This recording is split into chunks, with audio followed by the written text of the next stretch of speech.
আজকে আমি আপনাদের একটা গল্প শোনাব। গল্পটা হচ্ছে, আমার এক মামা,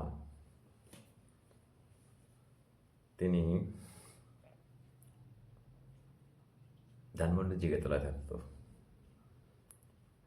আমার এক ফ্রেন্ড আর আমি ঢাকা বের হতে যাই। ফ্রেন্ডের নাম তো আমি মেনশন করলাম না। ঢাকা চলে গেলাম।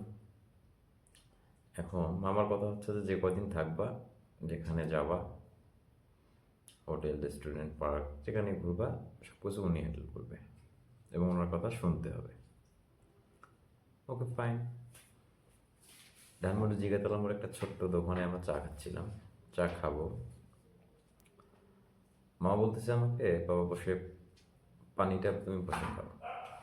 আমার কথা শুনে পানিটা বসে খেলাম, কিন্তু আমার আরেক বন্ধু তাকে বললো, তোমার না পানি খেতে, ওকে বলছিল তুমি বসে পানি খাও, কিন্তু সে বসে পানি খাচ্ছিল না। তাকে বললো যে তোমাকে যে আমি বলছি তুমি বসে পানি খাও, সে কিন্তু বসে পানি খাইল না।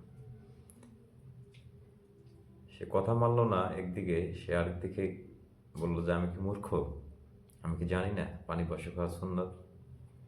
এই নিয়ে এমন ঝগড়া। সে ওই রাতে ঢাকা থেকে চলে আসলো, আমাদের ঘোরার প্ল্যান, এনজয় সব কিছু নষ্ট হয়ে গেল। আসলে এ থেকে কি শিক্ষা হয়? জানার নাম কামিয়াবি না, বরং মানার নাম কামিয়াবি। শুধু জানলেই হবে না, এটাকে মানতে হবে, আমল করতে হবে। ধন্যবাদ সবাইকে।